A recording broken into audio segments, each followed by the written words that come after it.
7:01. We can rock and roll. Okay. I call the meeting to order. Before we get started, let's introduce everyone on this meeting. I'm Sandy Brock. When I call your name, please confirm that you can hear me by verifying that you are present. Starting with the commissioners. Jonathan. Present.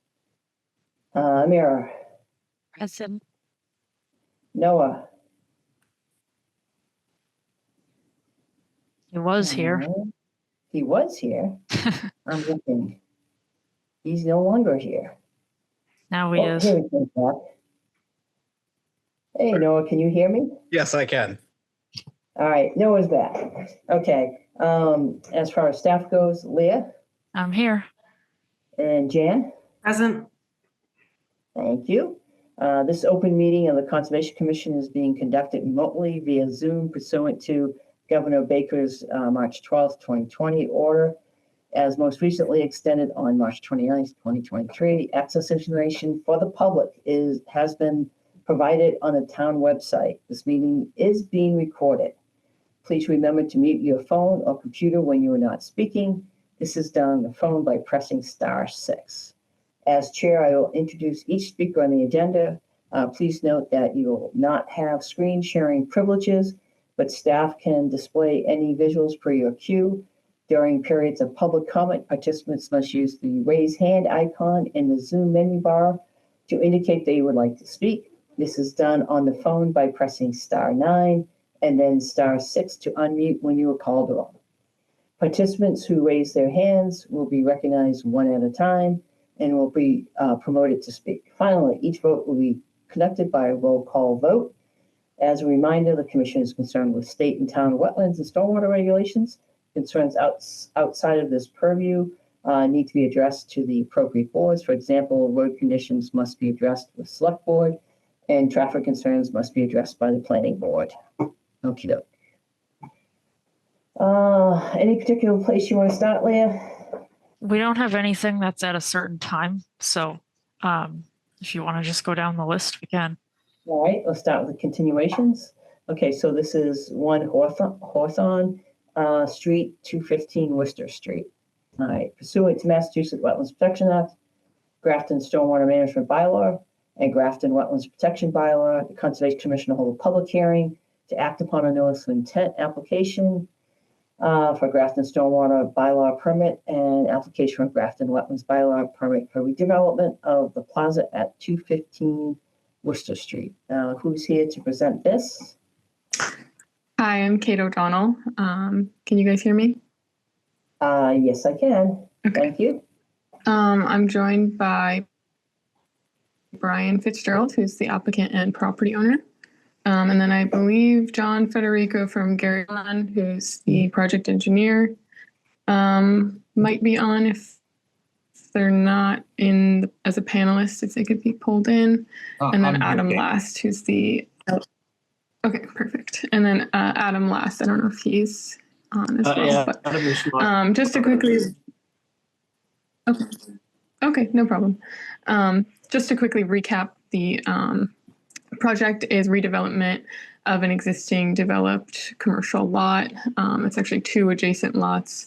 And the project proposes to repave a lot of areas, add some amenity spaces, and then in particular, the applicant's looking to replace a portion of that underground pipe on the site that is a intermittent stream in that pipe.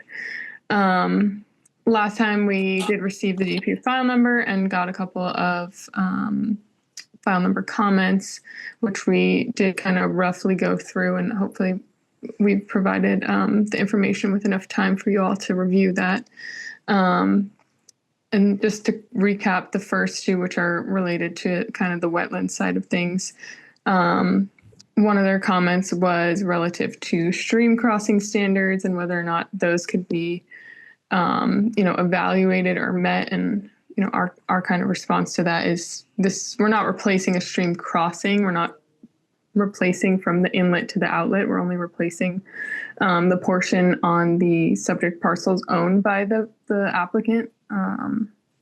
So you can't really evaluate stream crossing standards or even improve relative to stream crossing standards because you have to replicate the existing conditions in this way. And then DP's second comment was whether or not there was any riverfront area on the property. And, I provided the 2024 USGS maps indicating that the stream is mapped intermittent, as well as the stream stats report indicating that it would be designated intermittent. And then we did also provide the TSS calculation worksheets and then a construction sequence. And I'll throw that to John if he wants to add anything about those.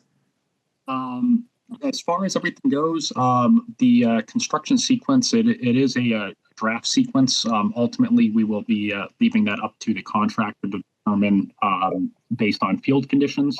But generally, we did specify that all work should be done during a dry period.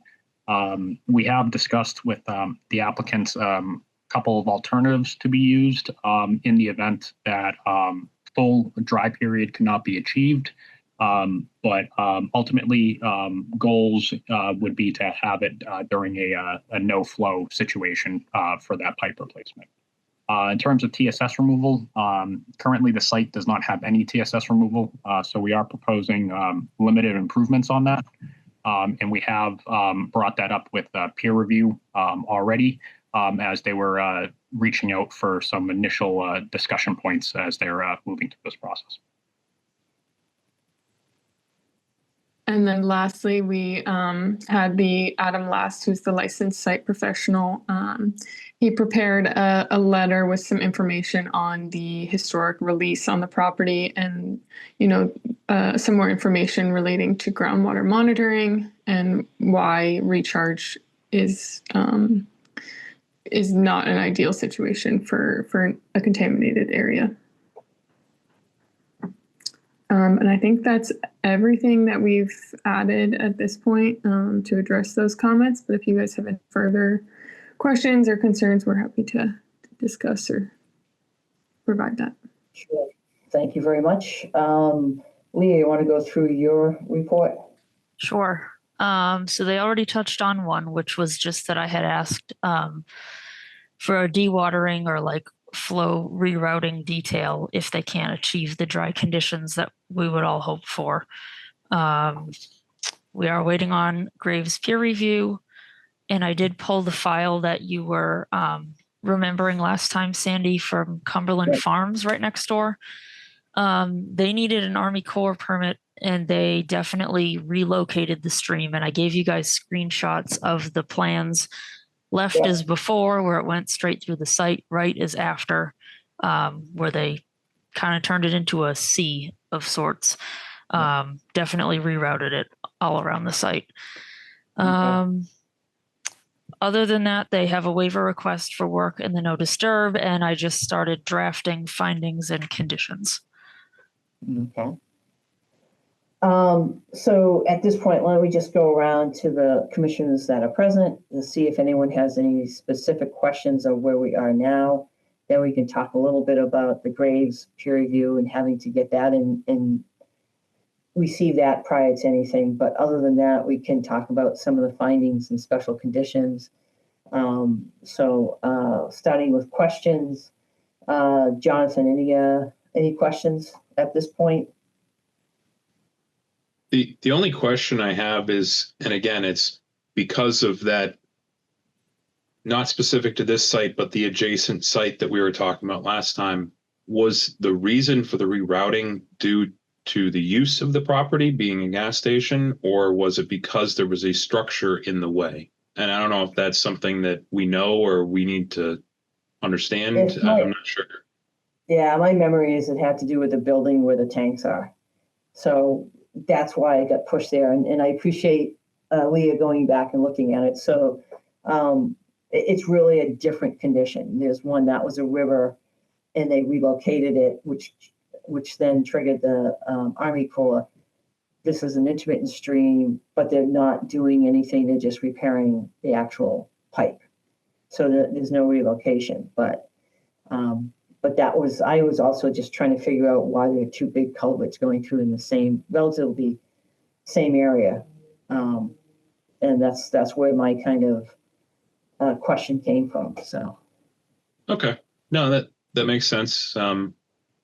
Again, Leah, I appreciate you pulling that up, but I don't have any other questions or comments.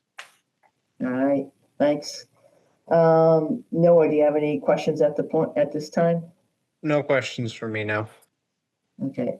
Amira, do you have any questions at this time? Questions? All right, thank you. So, going back to the applicant, and we'll start to open this up to the public in a minute.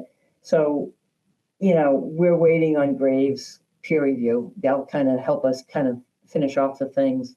To some of the comments that Leah had mentioned about, what is dry conditions, those type of things, and the fact that we have a draft construction sequencing.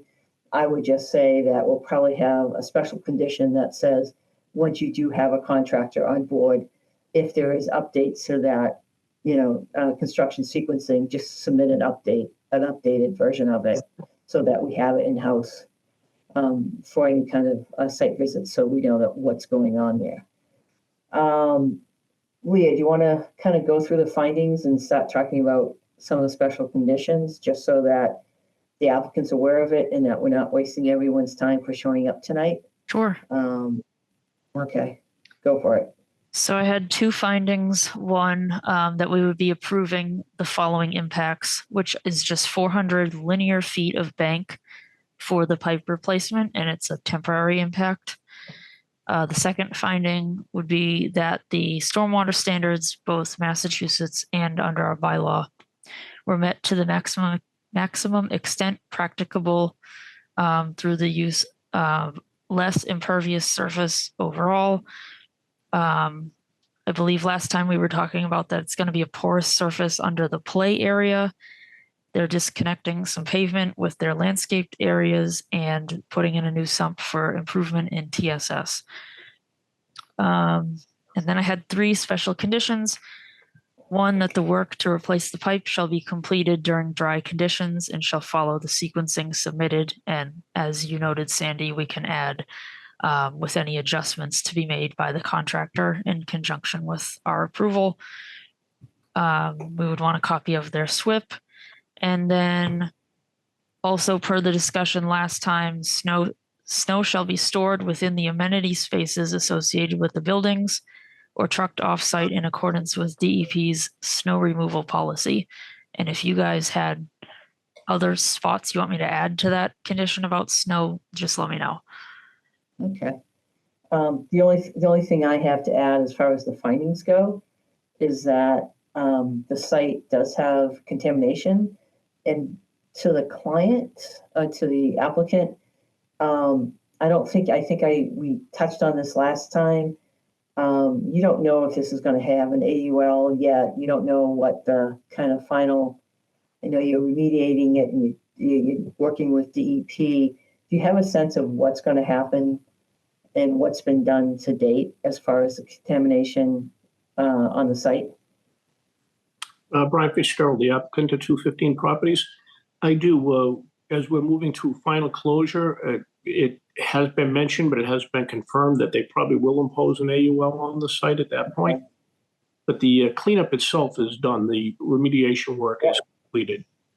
And we're just in the mode of monitoring and natural attenuation, and that's how it will stay. It's been very successful. Adam Last, he couldn't come tonight, but he would be available in the next meeting after peer review if you request, just to help with any else you might add to it. But the site itself, EPA did a full review on that level 2 audit of all of the reporting methods and all the standards that were taking place. They essentially, as you probably know, Sandy, they rely on the LSP for the guidance of the site, and they just confirm it, back it up. And we are moving in the right position with this. The site, the levels, the chemicals have broken down substantially into some of the sister components, which shows really good degradation. the material itself has been removed. So it's really just what's left in the actual ground. And we've been reducing the footprint of our testing, and we're going down to an annual basis versus biannual basis. We feel that confident, and the EPA had concurred with that conclusion that yes, it's all moving in the right direction. So I think we're in a pretty promising note. The part about some of the recharge that came up, though, even up gradient, they do not want to introduce any extra flows if they can avoid it. And part of his recommendation was a low impact development, which came to the conclusion early on, knowing some of the impact environmentally.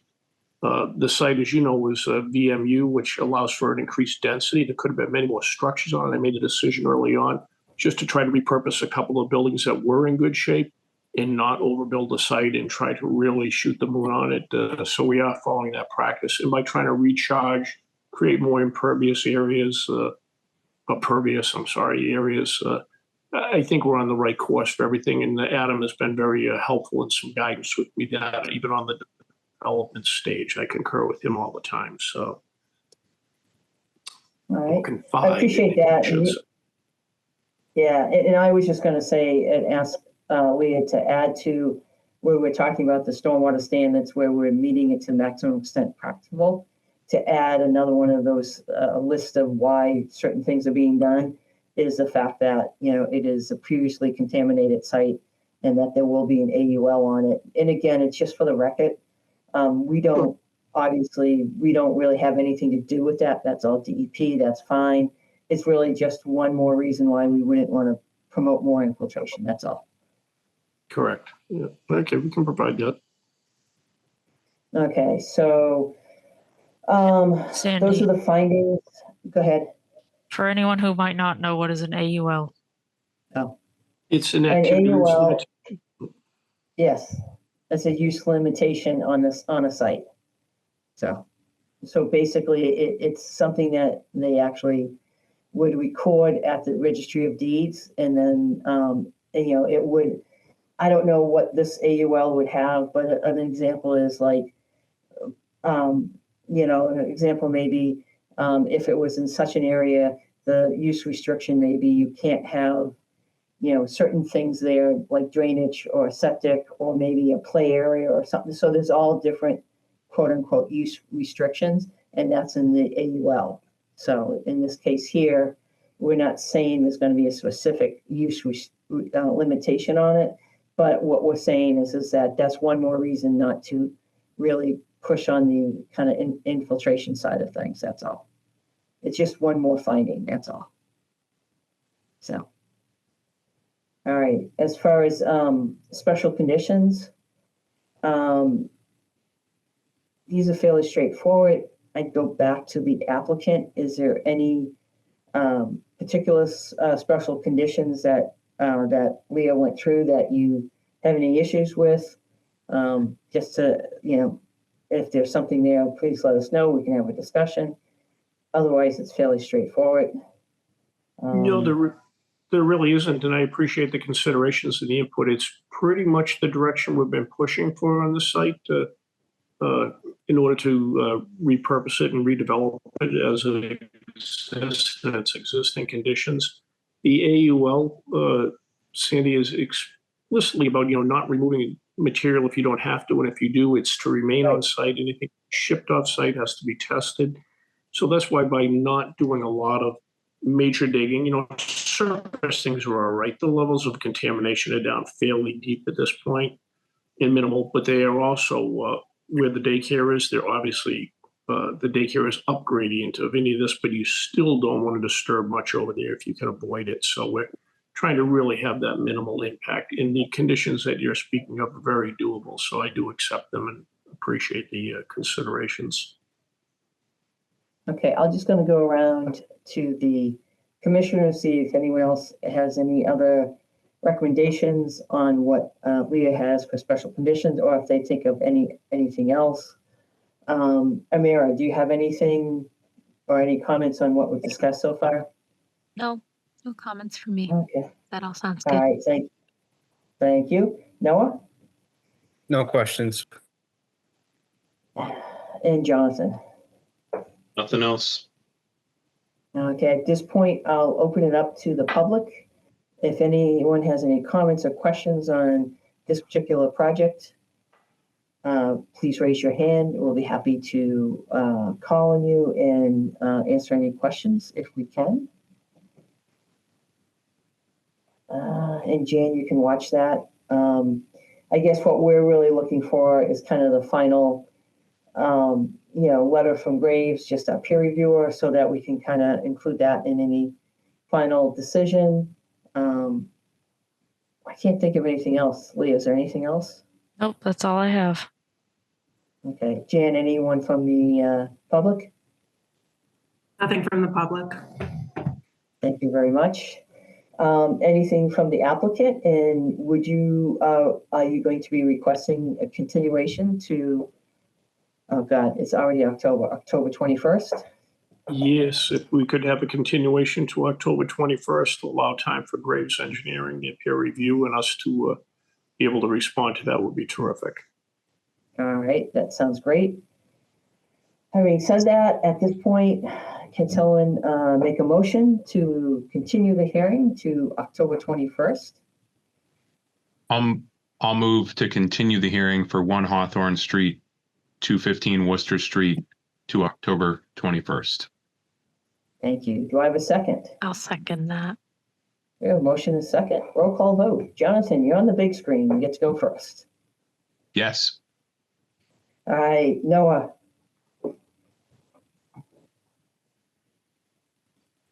Oops, sorry, you didn't unmute. Yes. All right, thanks. Mary, you keep disappearing on me, so you're up. Yes. And I am also a yes. Thank you, guys. So that means, the motion carries. See you in a couple weeks. Thank you very much. Appreciate everything. Thank you. Have a good night. All right. Just a quick check. Is my voice okay? My volume okay? You sound a little in the distance. This a little bit better? Not yet. Oh, really? I am purely off my computer. Okay. I will just speak a little bit louder. Okay. Do you have to change in the audio menu where it's Yeah. coming from? Yeah. So it has to do with whether I'm on a remote system or I'm on my desktop, and everything is set up differently. It's just whatever. And I did not spend any time ahead of time checking that. All right. So based on that, we'll move to the next continuation for 162 Old Upton Street. All right. Pursuant to the Massachusetts Wetlands Protection Act, the Grafton Wetlands Protection Bylaw, the Grafton Conservation Commission will hold a public hearing to act upon a notice of intent and application for Grafton Wetlands Bylaw permit for the widening of driveway at 162 Old Grafton Road. And who's here to speak to that? Good evening. This is Norman Hill from Land Planning. Can you all hear me You have okay? the floor. Yeah, you have the floor. Okay, good evening. So currently there are 3 houses that use this section of driveway. And the section of driveway I'm referring to is the section that passes between the 2 stone walls down there at 140. So I don't know if Leah could zoom in on those 2 stone walls. When you see the gray area, the Route 140 is at the top of the screen, and the 3 houses. Okay, that's good. So there are 3 houses. So first, there's a house right off of 140. It's number 236. So they start on this driveway, but you can see where that driveway leaves almost immediately and goes to their home. That's 236. That's the first lot in on the left. But then this driveway continues through those 2 stone walls, and then it splits. One goes to my client at 162, and the other one goes to the house at 164. So those 2 families have to share this section of driveway that's between the 2 walls. You can see where they fork and each have their own driveway after that. So we're looking to widen the part of the driveway that they all share. Now, our clients went to the Grafton ZBA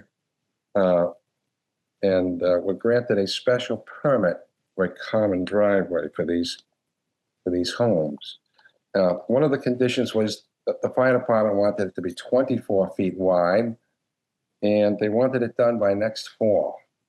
So my clients will be looking to do this work next spring and summer. And that would be in compliance with that special permit that they were issued by the Grafton ZBA. Now, I'd like to focus on that driveway. It's right now when it rains, because DEP asked about stormwater. Right now, when it rains, it comes downhill from the entrance to where you can see where the brook comes down and it joins. And then there's a 42-inch pipe that goes under 140 and dumps into Silver Lake. So at the entrance, it goes downhill towards that low point, which is near that brook. There's a head wall right there, and there's a box with a catch basin grate on top of it. But the catch basin grate is about 3 inches higher than any of the surrounding dirt. So no water goes into that catch basin grate currently right now. And then from my client's lot at 162, and the other house at at the other house, it comes downhill all the way to where the two driveways merge, and then it goes downhill to the low point. Instead of going into that catch basin on top of that box, it actually overflows the head wall, and it goes around the head wall and dumps into that brook, and then goes through the 42-inch pipe into Silver Lake. Town Beach, by the way, is just across the way. So there are no stormwater facilities here and now. Now, what we're proposing is to lower that grate almost a foot and put a barracuda there. So the barracuda would clean the water coming off these sections of driveway, 80% TSS removal rate. And so we feel that'd be a huge improvement to right now where there are no stormwater management facilities. Now, we don't believe that we trigger your bylaw because there's very little area impacted and very little dirt being moved around. But DEP did ask that we do a stormwater management report, and we did one. We submitted it last week. They probably haven't had a chance to review it yet at DEP. So I'm going to be requesting a continuance tonight, because nor do we have a DEP file number yet. Leah, did you get a DEP file number? We did not. I don't believe we have one yet. No, it has not come in yet. No, so we're going to have to ask for a continuance, but I'd like to schedule a site visit too, so we could all meet out there and go over this. This is not your usual project, and I think it'd be best if we went out and we looked at this. And that's all I have to say. Okay. Leah, you want to go over your report? Sure. So this is within the ACEC in town, but they are not proposing any wetland alterations, so that should be fine as long as the footprint doesn't change. We received one interdepartmental comment from the town planner that this work may require permits from planning and the ZBA. Norman touched on that a bit earlier. We do need the NOI to be revised to not check off that it's a single family house after the conversations that have been had with Norman and DEP. I believe it's the meditation center back there, and that was the reason DEP pushed on stormwater. So we need a new NOI reflecting that change, and also the checkbox that you do need to meet the stormwater standards.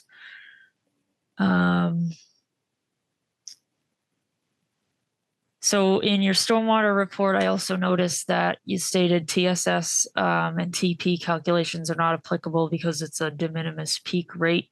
That's something, if the commission wants to talk about that tonight or at a future meeting.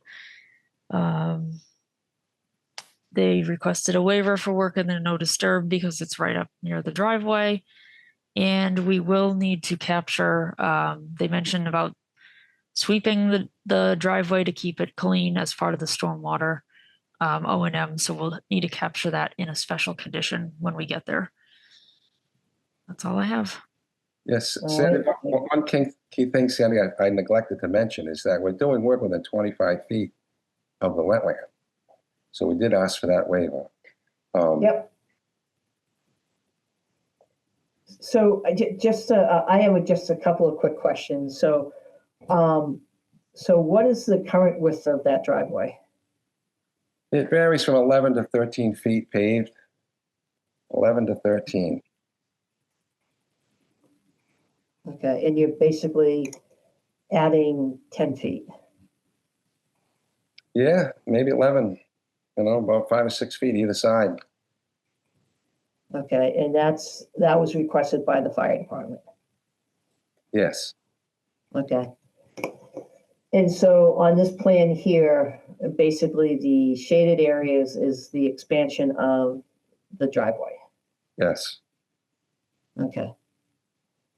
Let me go around first to the other commissioners to see if they have any questions or clarifications. Jonathan. The area right along 140 where the driveway hits the road and 140 at that intersection, it's also shaded. So is that also going to be driveway or is that vegetation? I think just that's a proposed removal of vegetation to improve sight distance. okay. That's not to be paved. Not to be paved. Yeah, the existing curb cut is quite large, and so there's no proposal to change the existing curb cut. So where the line splits that shaded area, the driveway is going to widen in that area. So you're going to remove part of the vegetation, pave it, and then remove the remaining vegetation along that other, the little sliver, if you will, along 140. That's correct. Yep. Okay. No other questions. All right, Thank you. thank you. Amira, do you have any questions? No, the only thing I was wondering about was what Jonathan just mentioned. So that makes sense to me. Okay, great. Noah, any questions? No questions. So, yeah, I mean, I'm thinking, is there any I'm just trying to think of different ways to widen this driveway to that width. I mean, that's not for us to determine why the width is. If there's a lot of different approaches you can make,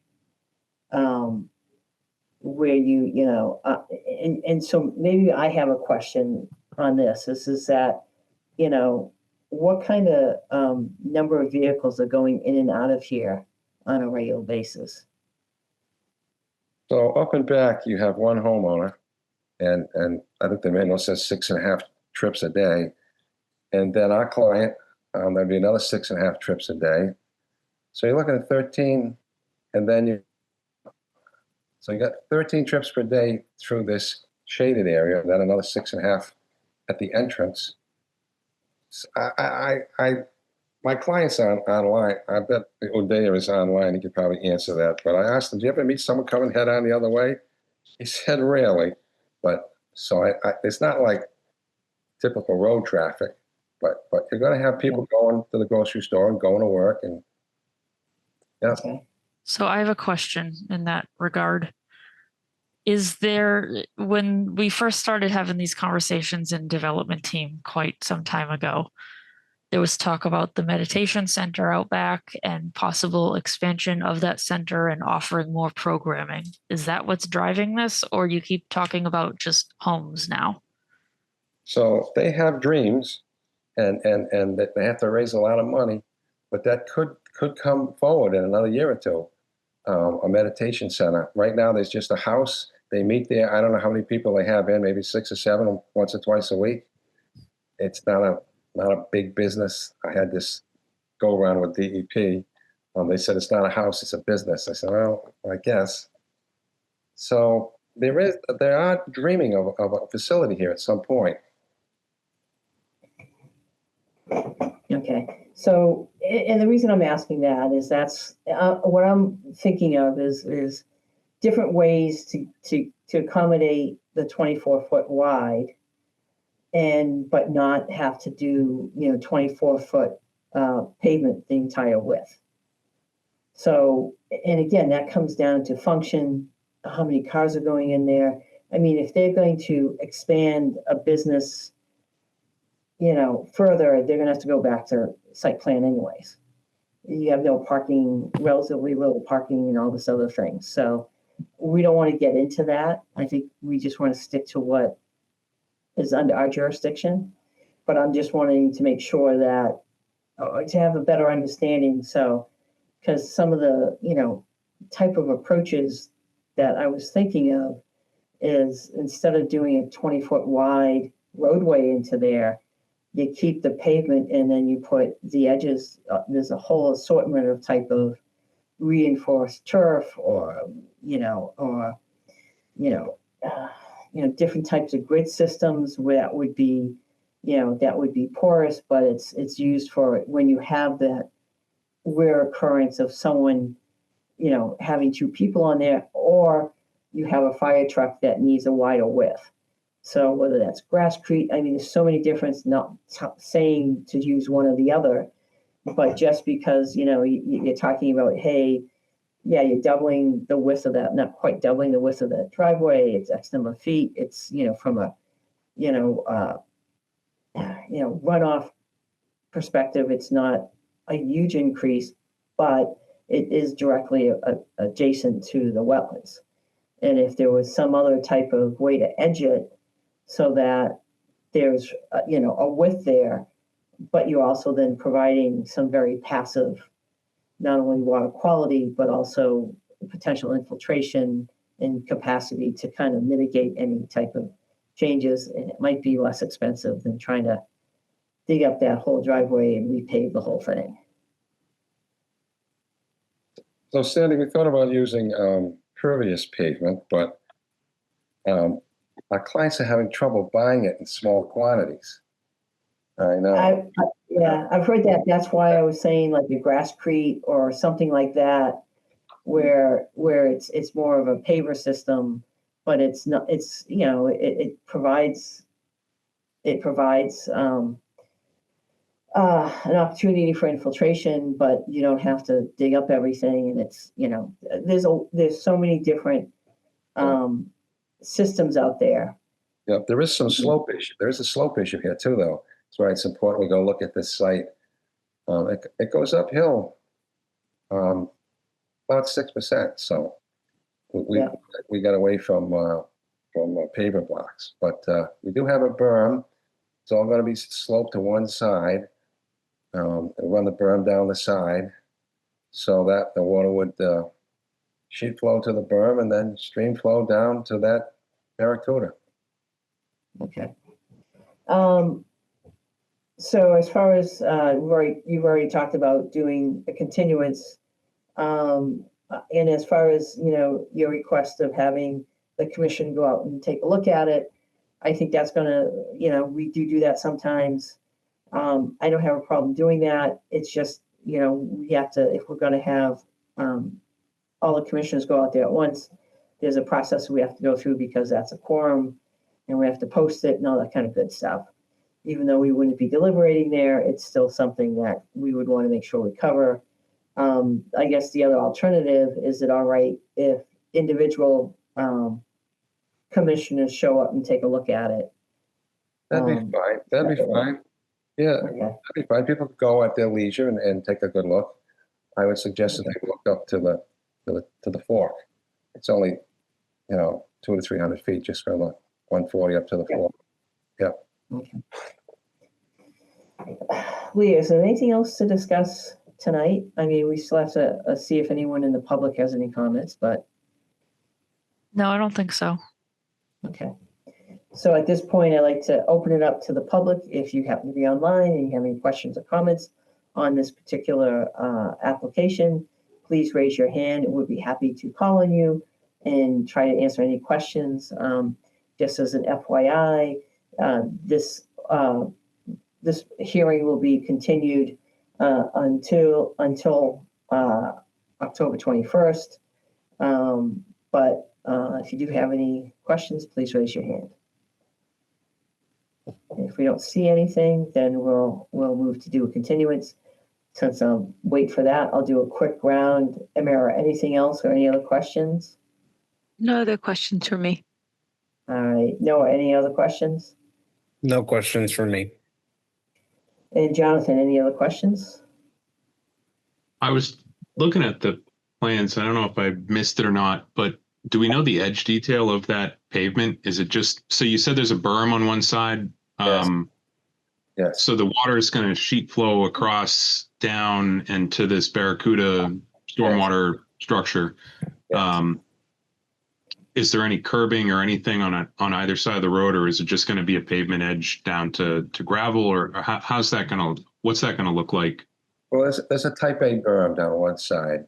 So the berm's almost 6 inches tall. So is that a Cape Cod berm that you're putting in, or just a Bitcon berm? There should, on sheet 2, there's a detail that shows it. No, I might have missed it then. Yeah, if you could call up sheet 2, Leah, that would be helpful. There you go. On top right, there's a cross section there. You can see that's a Cape Cod style berm.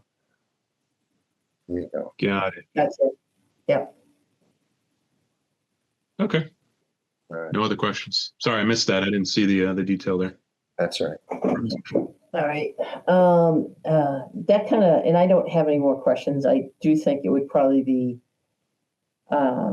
useful to go out and actually look at. I mean, we're talking a driveway here, but if you're talking kind of a house driveway and increasing it to be a roadway width, that's a pretty significant change. So, but we'll let you know, Norm, who's going out there and when, just so that you can let the homeowners know, just so that, they won't see strange people walking around. their Okay. driveway. Okay. Other than that, do I have a motion to continue to October 21st?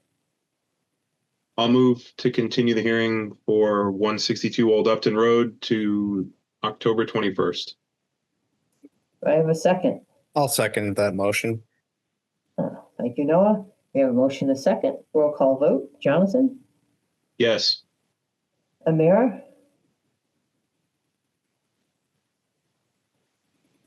Still on mute? Maybe she stepped away. Noah? Yes. All right, I'm a yes, and I'll go back to Amira, see if has come back. She did turn off her video. There we go. So we have a motion to continue the hearing to October 21st. Do you have a vote? Yes. All right, thank you. So the motion carries, and the hearing will be continued until October 21st. Thank So, you. Everyone's thank doing you. well. Thank you. Okay. All right, Leah, what's next here? We got a few action items. We can just keep going in order, is fine. Okay, so next one up is request for certificate of compliance for 3 Leland Street. So you have kind of your action items on it. So this is basically the site where some of the drainage wasn't installed, or some of the work was not installed per the plans. Why don't you kind of, Leah, give us an update? Sure. So you guys opened this discussion at the meeting that I was not at, but following up with the documents that they have provided since, they fixed the wording on the no disturb signage, so that piece has been taken care of. I am unsure of the new location of the no disturb signage because they turned the no disturb line off on the redlined plan that they gave us. The engineer says that the 12-inch pipe under the driveway should be sufficient, and they provided calculations for that. They noted that crushed stone was put in place of the swale around the barn.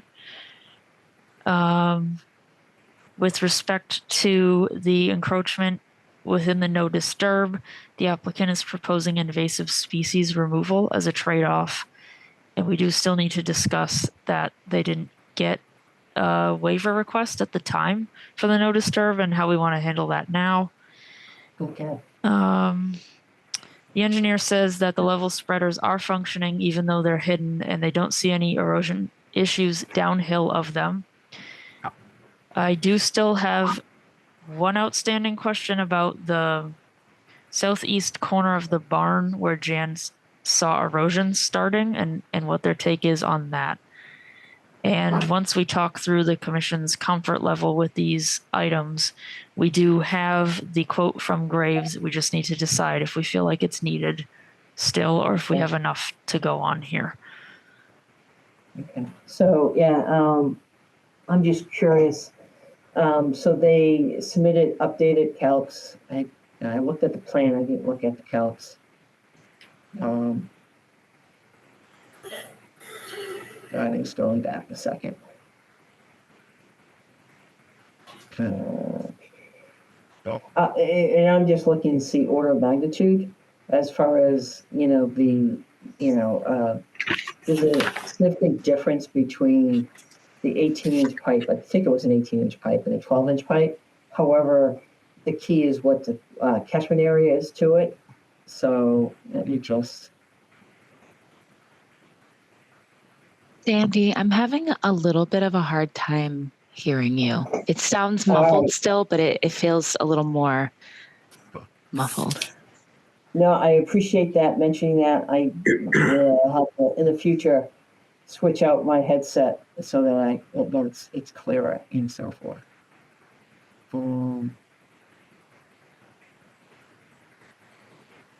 Okay.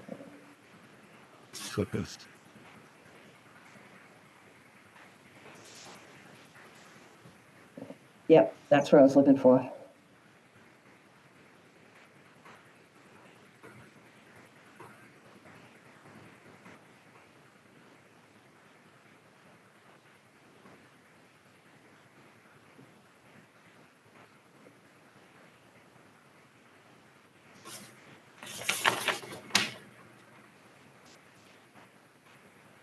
Okay, so if you go down to, I think it's the last sheet.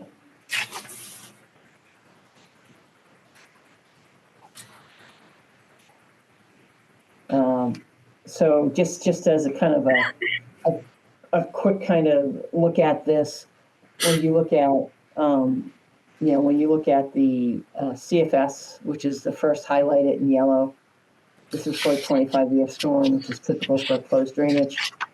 The actual flow based on the 25-year storm for a rational method is 0.69. The design flow of the pipe in CFS, that basically means the capacity of the pipe is at 10 CFS. So, and I'm just looking at this just to see in the comparison just how much flow is getting there, just so that, I think as far as the question about the graves is, this is what they'd be looking at. And the intensity of the rainfall is 8.77 inches. So, okay. All right, thank you, Jan. That just lets everyone know. So basically, what you're looking at is that, the pipe has a lot more capacity than what the actual flow is calculated by the boundary engineer. It's not even close. Okay. All right, so as far as next questions, Leah, as far as you're concerned, so one of your questions is if we think we should have Graves take a look at this? Correct. Okay, so let me go around to the commissioners to kind of get their input and then discuss what they would be doing if we did ask them to do a peer review. So, Jonathan, what's your kind of take on whether we should send this to Graves to get a peer review? Are they kind of running? Would they run through all the questions that? It sounds like the signage had fixed wording, unsure of the new location. So is that something that they would look at as location, or is that something else? Or is that just a comment for the designer to show that on their plan so that we can match it up for the notice to? You can answer that one. Did you say I can answer that one? Yeah. It is getting harder to hear you. Well, I'm sorry. If Yeah, I mean, if they could add no disturb signage locations to the as-built is the ideal, and we always ask people to do that. It doesn't always happen. The other thing is we can revisit the site as staff and figure out where it falls in relation to the no disturb line. It's just that on the as-built, if you look at the plain as-built without the red line, they have the no disturb line shown.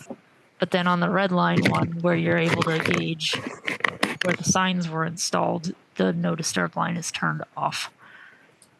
So it's just hard to tell with the relocation where they are now.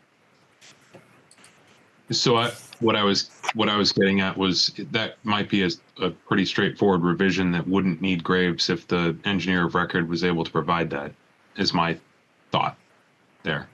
As long as it conforms to what you're seeing, Leah. So hitting the next thing, the pipe, it sounds like they provided data and backup there. Would they be weighing in on the crushed stone, the invasives, the level spreaders? Like if they have to weigh in, if we're looking for them, we're looking for more data on all of these additional items, the erosion, then I would think that we may want to get Graves's input there. But again, if it's just clerical things that are straightforward, I wouldn't want to go through that process unless we need to go through that process. I wouldn't want to go through that process. So it just depends on how many questions we need to ask. So I think the crushed stone, the invasives, the level spreaders, and again, the engineers saying that they're functioning. I don't know if they have data or something that they can do, like with the pipe. I'm just saying how much is needed versus how much have they provided or could they provide, being the applicant and the engineer.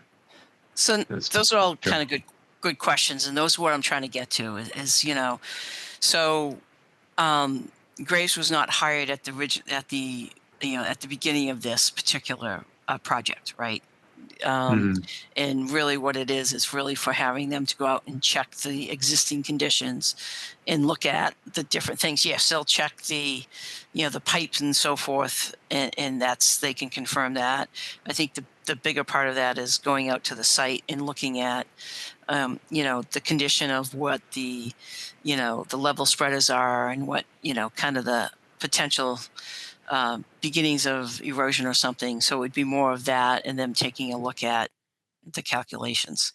They wouldn't, it wouldn't be like a whole redo of the design, because the design is done. The design is really what the as-built conditions are. And Leah, I'm guessing that's what you asked them for? If we were to pull in Graves would be basically double checking the claims made here, the calculations, that everything's functioning as it should. But if the commission's comfortable with the level of detail they gave in these answers, and it's an engineer going on record saying these things, so if we're comfortable with how they've addressed them, and we just need to step through a few decisions, then we don't need Graves. It's up to you guys' comfort level at this point. Yeah. So Amira, what's your kind of take on this? I mean, I think both you and Jonathan have a good point. So I don't think it's necessary at this time. Okay. And Noah, do you have any comments on this? My first question is, where did we come up with the 24-inch pipe? If these calculations are saying 12 inches is more than adequate, where did the 24 inches come from? That was on the original plans. So it's a change, and they did not come back. Why it happened, what happened in the field, we're really not that. It happened. So now what's being actually built was a 12-inch, and not the 24-inch. So that's the difference. Yeah. So they came in with the 24-inch pipe idea at the beginning? I believe so. I think it was it 24-inch? Yeah. Leah? Yes. Oh, okay. So they came in with a larger pipe, and then that's not what got built. So that's why we're having this conversation. Okay, I'm just making sure that the 24-inch pipe wasn't something we asked for. No. Yeah, we would never direct design like that.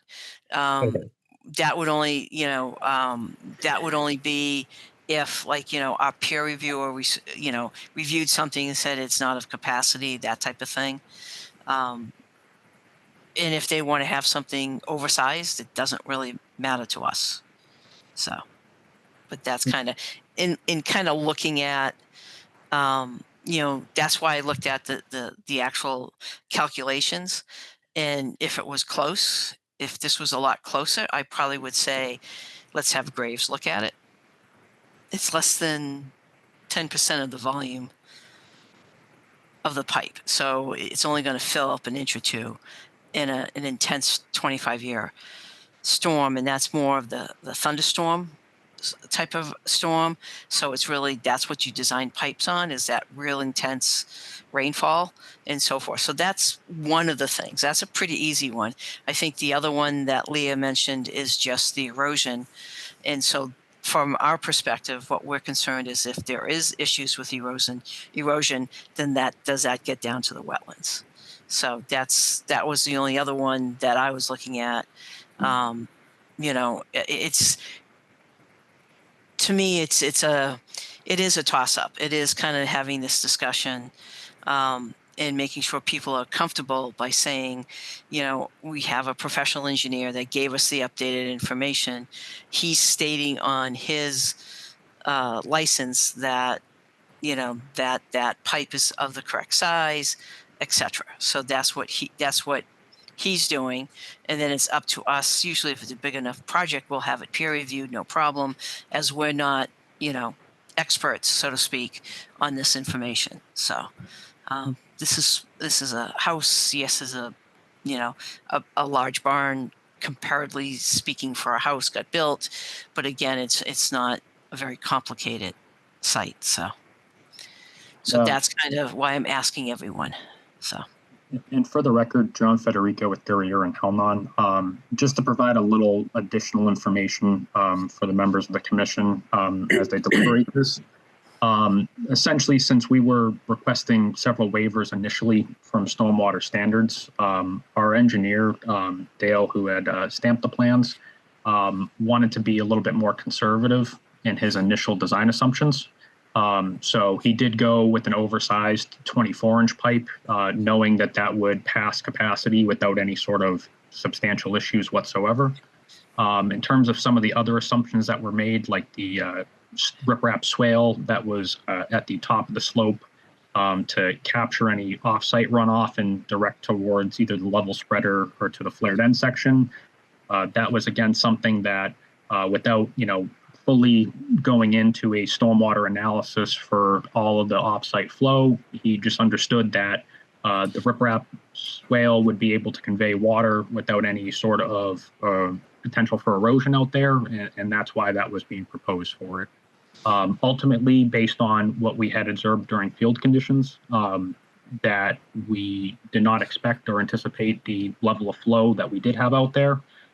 So ultimately, the smaller pipe size, upon review of the as-built, wasn't anything that we flagged initially as problematic.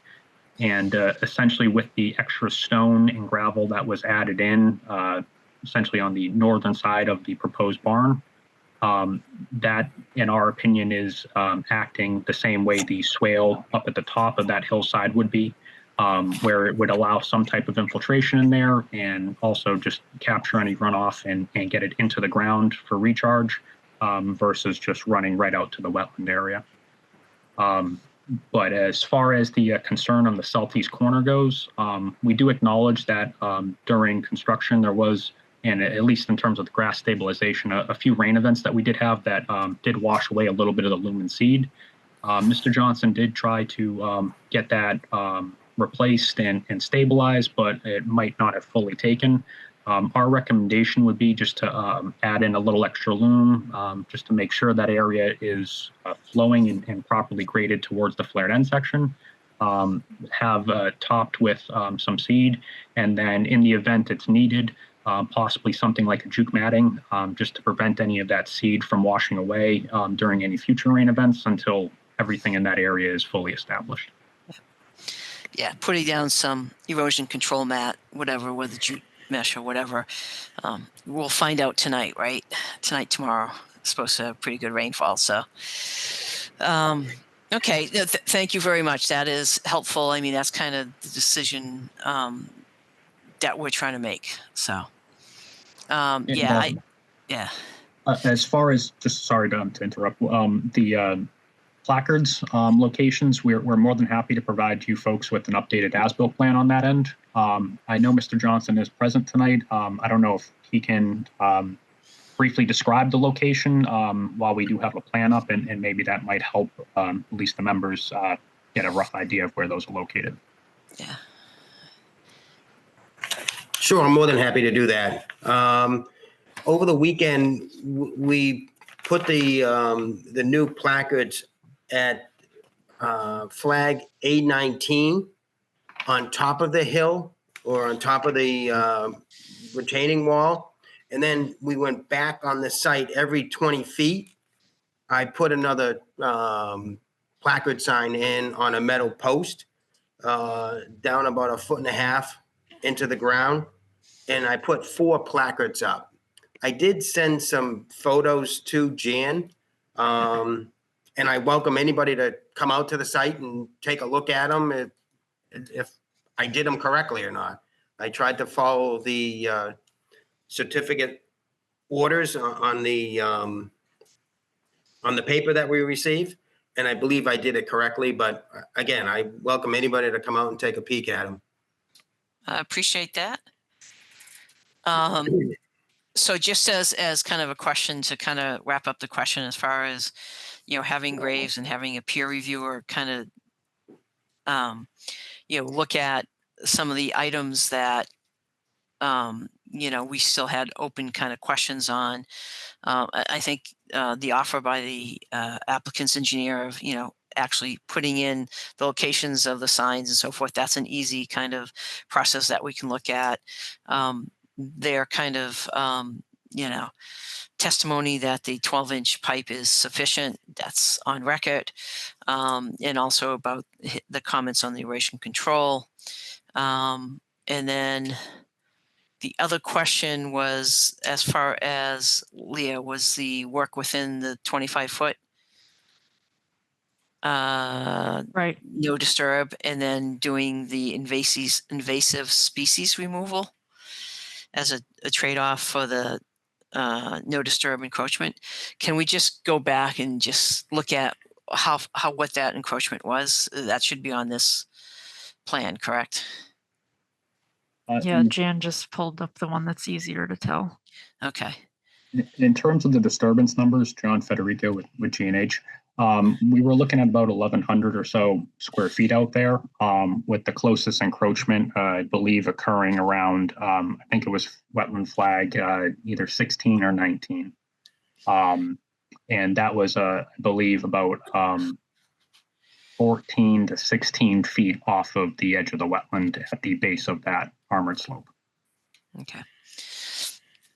So when something like this gets not put in per the plans, there's a kind of a decision from our perspective of like, we could simply say, rip it out and do it the way on the plan is. That's what's approved. That's what you got to do. And no, we're not going to allow you to do anything else.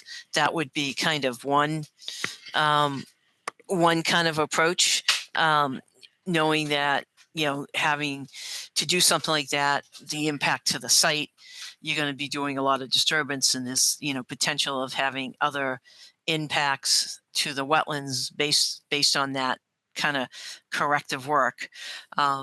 What the applicant is saying is, about doing, one, we'd have to take care of the, work on the no disturbance, but that's a waiver and we would have to discuss that.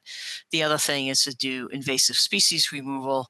Leah, did you see any information on that? No, and that was one of my questions. What species are out there and what methods would you be looking to use? Correct. In terms of that, we haven't hired a wetland consultant to fully go out and flag the site. We wanted to at least see if that would be something amenable to the commission. If the invasive species removal is appropriate, we will obviously get in touch with either a wetland consultant or arborist, landscaper, anybody who can properly identify those, have them put together a report. And then typically, I know in the past when it's been situations, say, for instance, like a Japanese knotweed, that a chemical treatment is the more appropriate way to go about and handle those. So whatever the recommendation for removal from that consultant would be, ultimately what we would go with. If any of the square footage numbers weren't lining up as like a 1-to-1 ratio, we would start to look into maybe offsetting some of the buffer zone or adjacent to the buffer zone with some additional plantings, whether, arborvitaes, bushes that might, allow some wildlife to come in. We have looked at a couple other options in the event that the invasives was not enough. Okay, so so there's a couple questions that we as a commission have to deal with is, as far as understanding the type of invasives that are there, for the homeowner, just to let you know, this is not something you go out once and do. To do invasive removal, it's a multi-year process, and it's very difficult. So, we have to make sure we set expectations correctly, right, on both sides. Depending upon the type of plant it is, it can be pretty stubborn to get rid of. Obviously, those are some of the things that we would appreciate, something happening like that as kind of, an offset of trying to restore the, kind of the buffer zone. Having plantings along the buffer zone is also a help, just because that helps to protect the wetlands. So both of those things are kind of potential as a way to kind of say, yeah, okay, we're 10 feet closer, but you know what? We're going to do these other things to kind of mitigate. And again, our role is to protect the wetlands. That's the key thing. So go around the commissioners now and just talk really about, the location of where the armored slope is versus the wetlands, as far as, invasive species removal or adding some plantings, if you feel that is kind of a way to kind of offset how close that armored slope is. So who's up? Could I actually ahead. throw in one thing before you go Sure. around? Yep. How would we wrap that into this process? Because unless they're willing to not get their certificate of compliance for a while, Correct. like how do we set that up as an ongoing condition or something like that? That's a great question, which is one reason I wanted to go around and ask people. Yeah, go for it. Yes, just no, that's a good question, because the whole idea is to get through that, and that's why maybe doing plantings might be kind of. And again, I'll go back to the applicant's engineers. What's between the wetland flags and the slope? Is that previously lawn? It was all natural vegetation that was out there, and from photos that were shown at the last meeting, it seems like all that vegetation has fully grown in up to the base of the slope. And then at the top of the slope, it's just natural grass that Mr. Johnson has been mowing and maintaining. Right. Yeah, and that's fine. So so let me kind of go take the temperature of the commission, just to see as far as what people are more comfortable with, and also what things are more likely to happen without having to stretch out years of not getting the certificate of compliance kind of sorted out. So, Jonathan, any kind of questions or any kind of suggestions and so forth?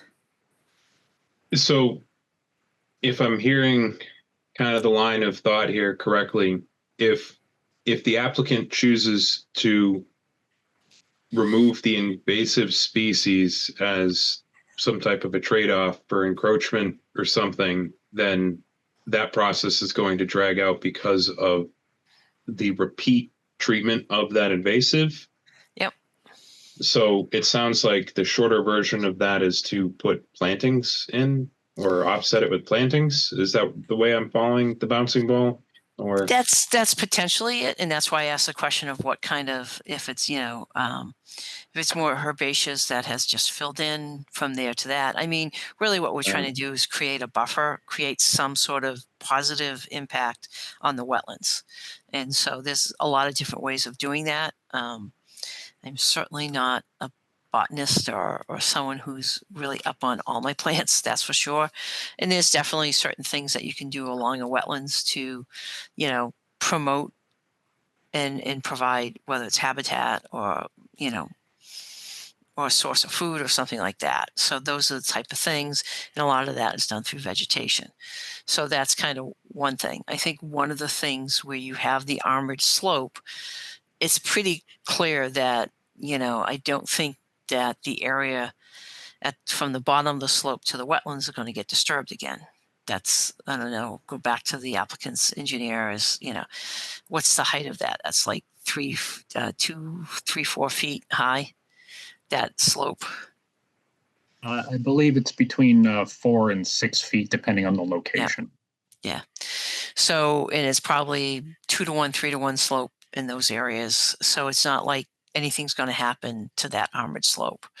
So Jonathan, yeah, it's kind of like the applicant has offered to do this. I just don't want him to get caught, you know, having to wait a long time or having something that, you know, at the end of multiple years, still be fighting against an invasive removal. And it really depends upon what's there and how much. And if it's just something new, then maybe you can catch it without knowing kind of what those plants are. You know, we're guessing at this point. So, Right. So I mean, I think it's up to the applicant what they're proposing. But if they're just looking for any intel, or I don't know what the proper way to say that would be, but it seems like plantings may be a safer bet to keep this a positive impact on the wetlands and then keep it moving and shut it down in an appropriate amount of time, as opposed to making it a multi-year process. That's my take, but I'm not the applicant, so that's just my take. All right, Amira, what do you think as far as kind of getting something and kind of direction to go into and so forth? So I guess I'm not fully understanding what the issue would be with having them do this invasive plant removal and having it be kind of a longer process.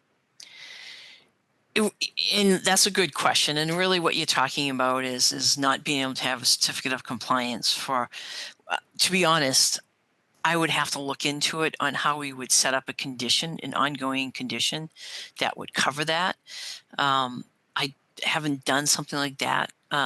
You know, typically for invasive removals, it's more, I think the bigger question I'm having right now is, would I be surprised if there's any that there's invasive plants in the wetlands? Probably. I mean, they're all over the place. Depending upon what it is how easily or how difficult it is to remove.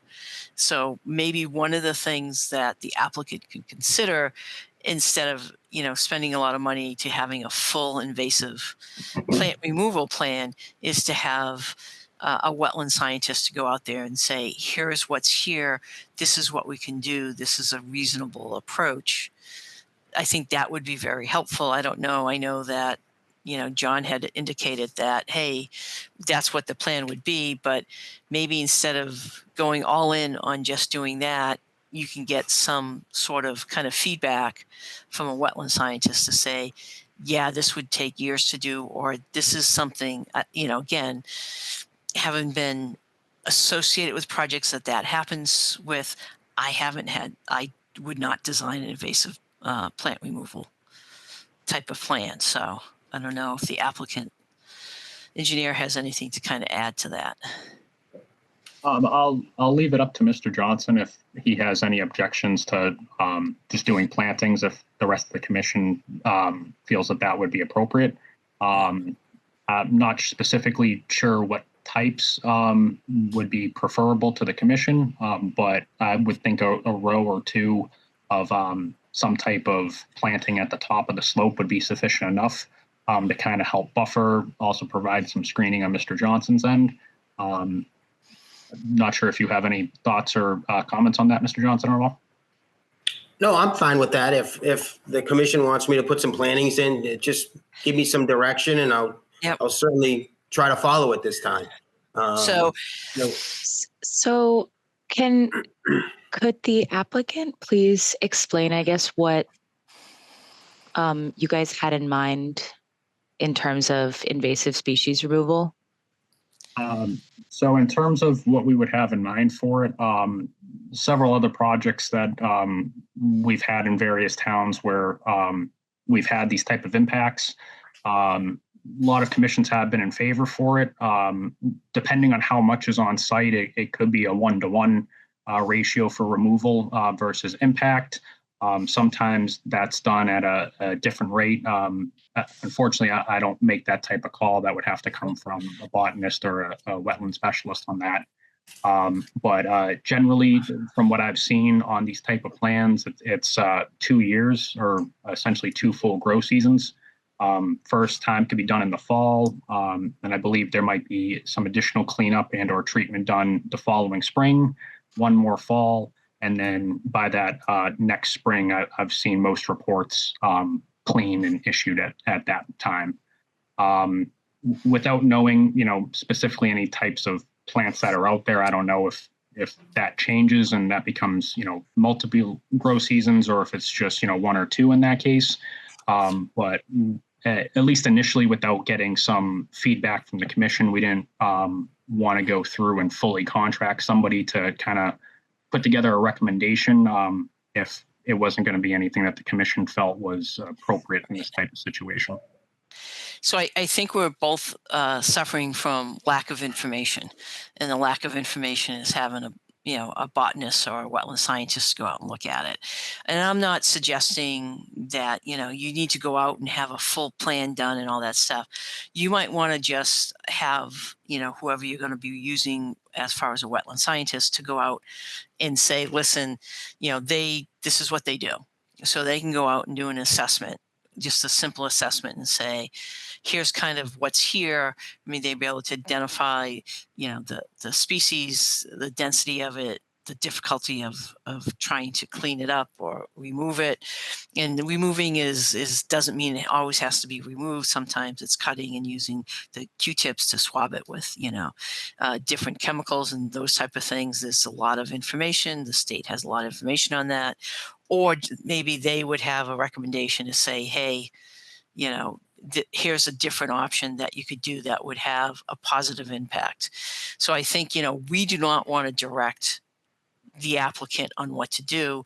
We want to give them guidance. And I think what we need right now is a little bit more information, not knowing what's out there. I don't know if there was anything in the wetlands report when they did the wetlands. I don't know who did the wetlands report for you, who did the line. I don't remember that.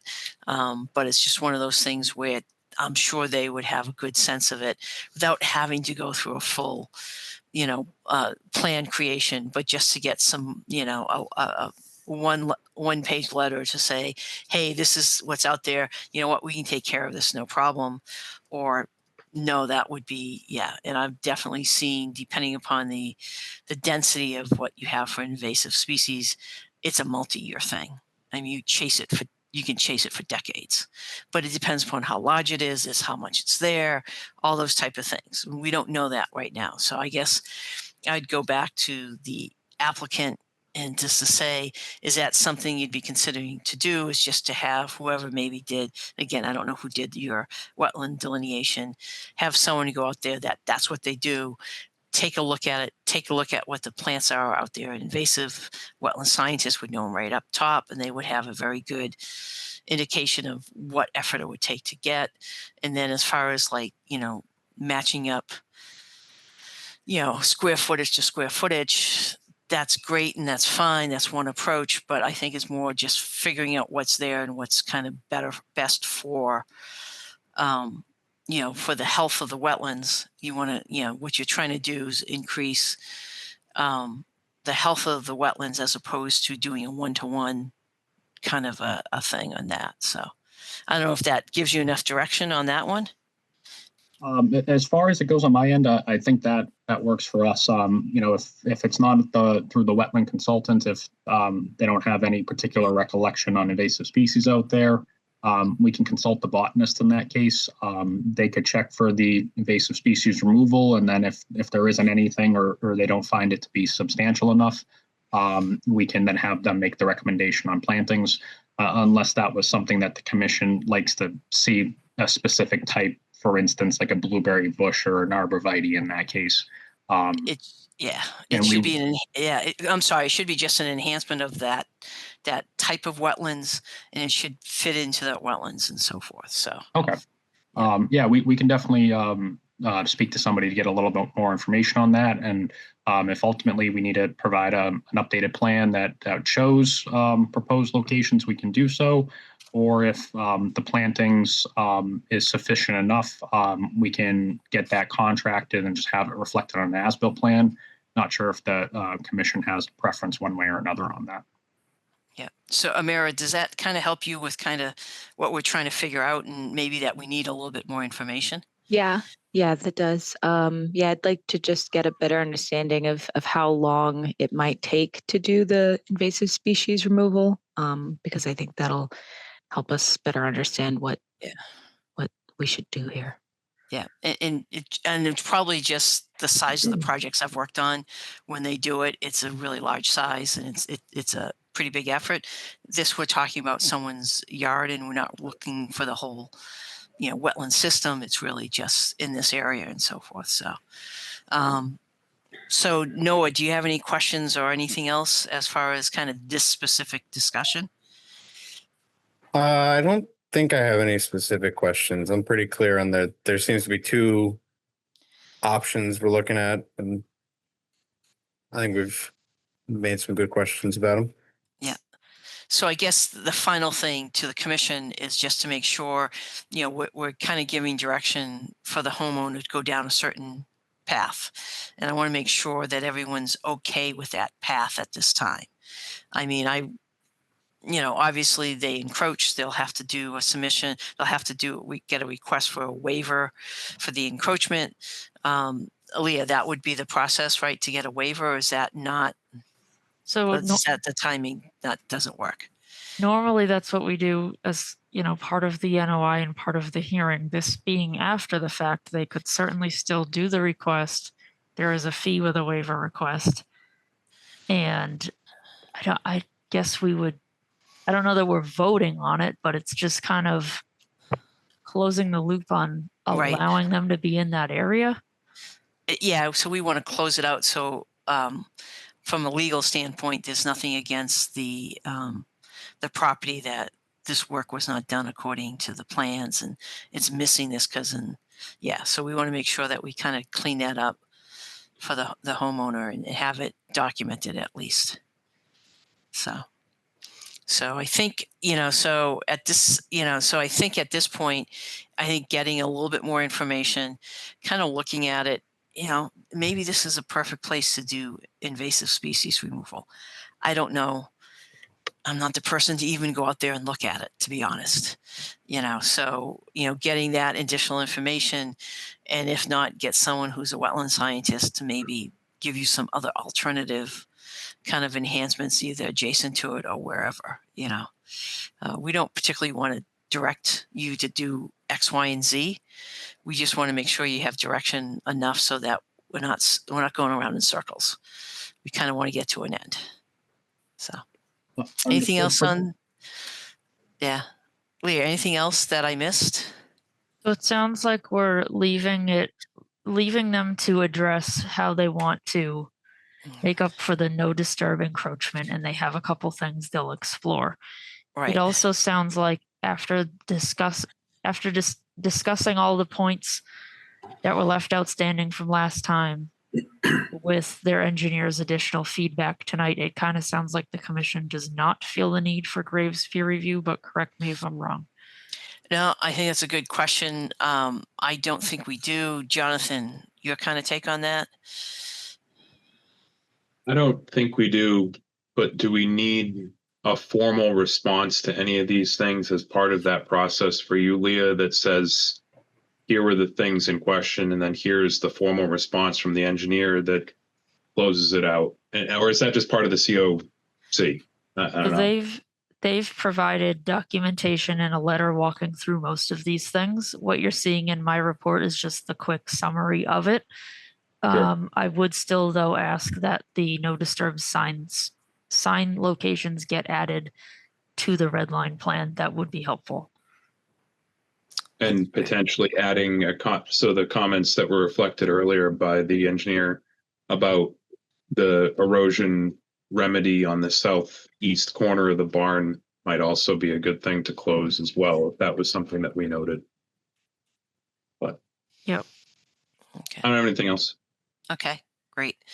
Noah, anything else to add or any other kind of questions? And are you okay the fact that we're not going to really be going, or we're not going to be recommending to do, to have Graves could do a peer review on this?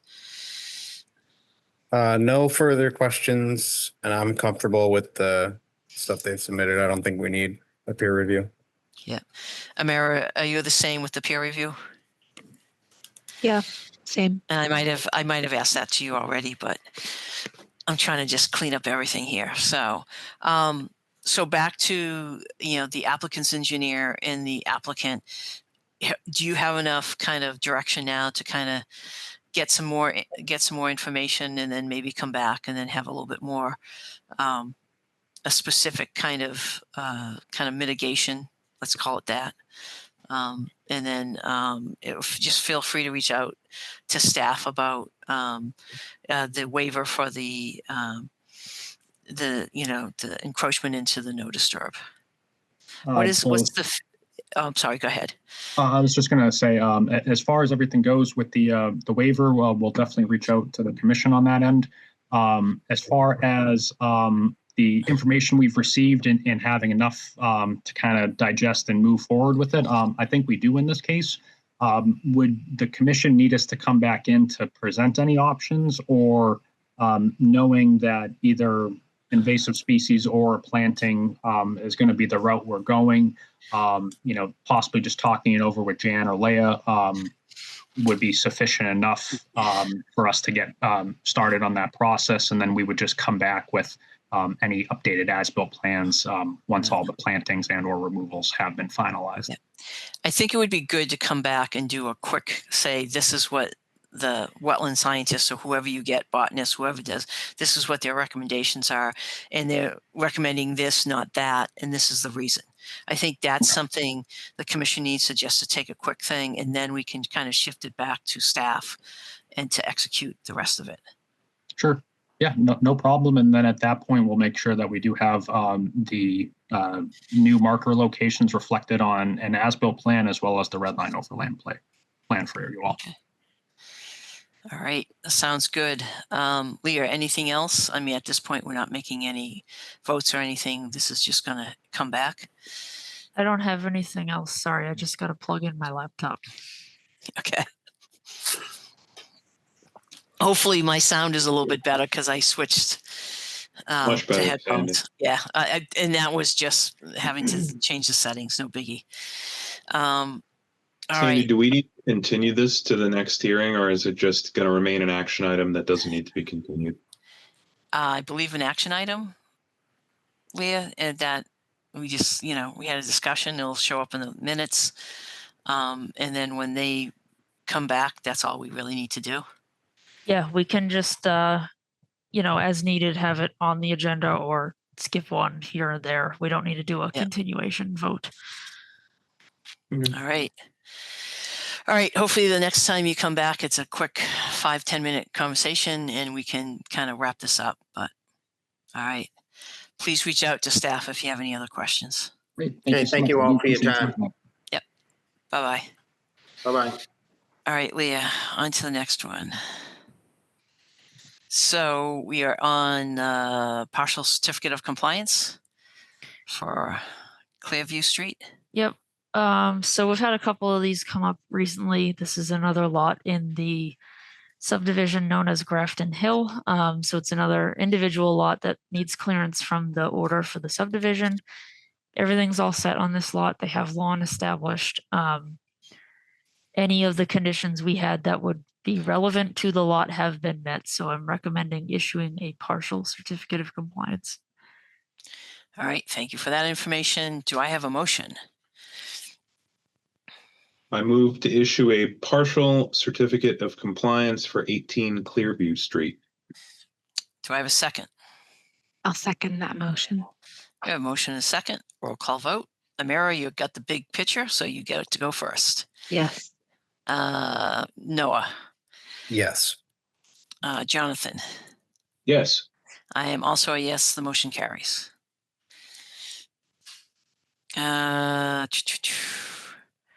Anything else? Oh, we still have the one request for certificate of compliance for release the bond. What is this one for? So 8 Millennium Drive is over in the Science Park. They've been Okay. done for a little while, but they needed to pull out their erosion Okay. control and their file number sign. They previously also had to put in no disturb signs. So we've been working with them in the background, but they are good to go now. For this one, we do need to both issue the certificate of compliance and release the bond. Okay, Millennium Drive is the one right up near the train station, right? Yes, Millennium is It's off that. of Centennial. Okay. Okay. All right. Unless no one has questions, do I have a motion to request for certificate of compliance and release the bond? I'll move to issue the certificate of compliance and release the bond for 8 Millennium Drive. All right. Do I have a second? I will second that. All right. We have a motion and a second. Roll call vote. Amira, Yes. Noah, Yes. Jonathan. Yes. I am also a yes on that. The motion carries. Okay. One last motion, Leah? Correct. All right. Can I ask Anyone? one question before we, Absolutely. not to prolong this meeting any longer than it needs to be, but are we meeting in person on 11/4 or is that still, that's hybrid, correct? But we can show up in person or? With the select board, Correct. I believe that was the 11/4 They're meeting. I hy- just want to, sorry, they're go ahead. hybrid. They'd run their meetings hybrid. It would be great if we went in person, but it's, everybody's personal preference. I'll be there in person. Okay. So yeah, I will probably go in person. And it's, yeah, I would leave it up to individuals. All right. The only other thing is as far as the site visit to that, the driveway off of, I don't know if you want to go out together. I'd be more than happy just to swing by it at a certain point. I definitely will be by that location at some point over the next week or so. I mean, So- you guys are welcome to observe what you want to observe, but we can also, Jan or I or both can visit and get pictures and stuff for you guys. I think it would be great if you did do a site visit and so you can get photos. I will probably swing by. Sure. I probably won't be there that long, but if anyone else wants to do a site visit, let me know. I could probably go out there with you if that's helpful. Or it's not mandatory that you go out there. So it's for some projects it just makes sense. That's all. Sounds good. Yeah, I'll probably want to go out there, so I'll send you a message, Sandy. Okay. Yep. So yeah, just as an FYI, Fridays are probably the best for me because I'm usually at home. I have a couple meetings in the morning and I'm usually not working the rest of the day. So I can be pretty flexible on that, unless you want to do the weekends, but I'm not always around on the weekends. So Friday afternoons works. that's good. So I'll Okay. send you a message. Probably not this Friday. That's fine. Yeah.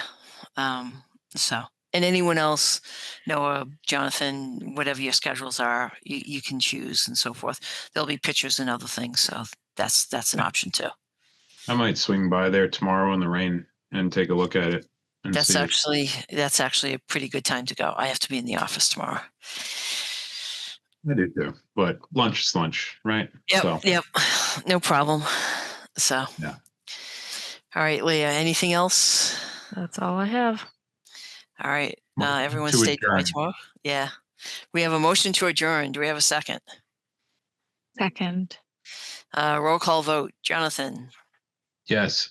Amira, Yes. Noah, Yes. I am also a yes. So Noah, how are you liking it so far? I am learning a lot more about civil engineering than I expected. The Yeah, fun that's stuff. kind of, yeah, and then wait till you get into certain things, you'll learn about regulations and legalities and all this other stuff. Trust me, there's still a lot of stuff that comes up I'm clueless on. So it's all good. That it's always something new, which is cool. Yep. There's always something that comes up that has never come up before. So, all right. Everyone have a great night. Thanks, Thanks. everybody. Thank you. Yeah, Thank you. thanks, Jans. Thanks, Leah. Have a good one. You too. Good night. Good night.